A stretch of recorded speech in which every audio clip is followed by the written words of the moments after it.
Welcome back to Weekly Wolverine Podcast. And now, just got some very bad news today at noon about Michigan. And this is going to be a little rant. So Dante Moore has decided to commit to Oregon.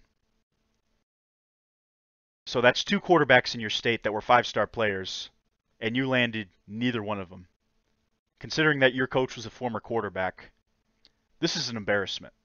And this whole recruiting cycle has been an embarrassment. I'm sick and tired of hearing that it's too early, you never know what guys are going to do. I think we need to address the elephant in the room. The elephant in the room is the NIL deals. And I've already made a video mentioning this, but I have to say it again because now we're starting to see that guys aren't going to come here just because they're from Michigan. You know, Michigan's brand name is not enough anymore. It's time to pay up these players. It's time to give them deals where, you know, they're ready to go to school and they're ready to make money immediately as soon as they start playing. I'm sick and tired of hearing how, oh, you know, but you got to wait until they do something on the field before you give them money. That's not how it works. Hey, Jim Harbaugh got a $9 million contract before he won a game at Michigan. Brady Hoke got a pretty nice contract before he won a game.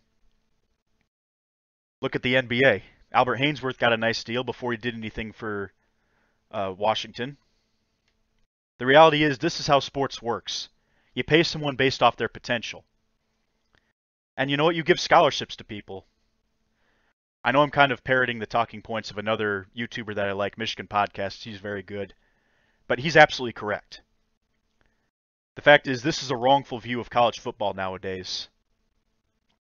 And I don't think it's going to affect Michigan in 2022. But onward, if Michigan doesn't make some serious changes in the NIL, it's going to be a disaster. I'm sick and tired of hearing, oh, you know, this is a transformational experience, not a transactional one. Well, excuse me. I know that Detroit, Flint, lots of parts of Michigan deal with poverty. I can tell you this right now. A six-figure check, that's pretty transformational for a lot of families. Especially for a mother who's struggling to raise her kids. You give a kid at least six figures or even 50,000. That could be a huge game changer.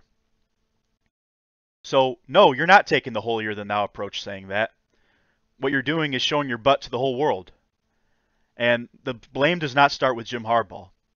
The blame does not start with Ward Manuel. The blame starts with the university and the Board of Regents. They are failing to accept the New World Order of college football. And I know Dante Moore went out and said that the NIL didn't impact his decision to go to Oregon. Okay, whatever.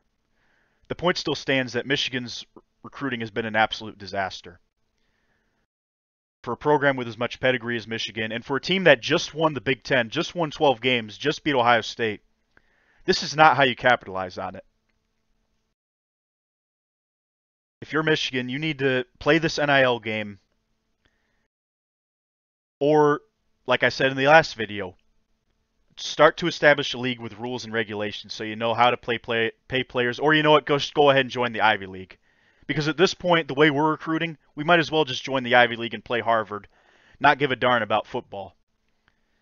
Let that 100,000 seat stadium go empty. Because you don't want to embrace the fact that this is business. A business which you, the university, have benefited from for hundreds of years. And now all of a sudden that the players have to get paid, you know, it's different. No, this has always been a business. You've always made money off of this. Stop being cheap. And stop telling the players that, you know, oh my gosh, you come here for school. Blah, blah, blah. No, college football is a business, and I want to see my team win. And I'd love to see him make six figures, and you know what? Yeah, you know what? They might not go on to be star doctors. They might not go on to be amazing poets or whatever the heck you want them to be. But you know what? We need people in this country that can be teachers, that can be coaches, and every single one of these players can absolutely do that and achieve their dream of doing that. They also work in business. Yeah, these guys aren't going to be Fortune 500 employees or whatever, but who cares?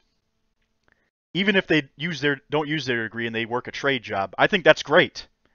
Society needs more of those. So stop with this holier-than-thou approach of, we want all our guys to be scholar athletes, you know, to be star doctors. If you want to do that, just join the Ivy League and become a big bastion of privilege. It's super frustrating as a guy who's invested a lot into Michigan football, and a lot of people have. It's special to see a 110,000 seat stadium, and the frustrating part is a lot of people that have not attended the University of Michigan care about the team more than the actual people that benefit from the football program. Well, it's not going to be a problem right now. 2023 onward, 2023 still might be in good shape. After that, though, these recruiting classes are a disaster. If Michigan falls on hard times again, it's going to be the fault of the Border Regents. This is why we fell on hard times in 2008. Don't get it twisted. Michigan, when Michigan is bad, it is because Michigan is doing it to themselves. Yes, the college football world, adapts and adjusts, but usually when Michigan is bad, it's their fault. A school with that much money, with that wealthy of a donor base, has no excuse not to land at least a top 25 recruiting class. I mean, I guess we have a better athletic director than we did in 2008. Bill Martin ruined this football program. He set us back for years. And I'm going to continue to get attacked by Ohio State fans for years just because of Bill Martin's inactions, and it's super annoying. So, either adapt to the new era of college football or join the Ivy League, whatever. This is super frustrating. Michigan has basically taken themselves out of the college football equation because they want to be holier than thou, and they don't want to embrace the new world of college football. They want to be cheap and not pay players. Get off of this 1940s mindset. Get with the times. Sick of it. All right, coming up next, we'll be talking about the Detroit Tigers. What should we make out of their 5-game winning streak? They have looked pretty good lately. Stay tuned.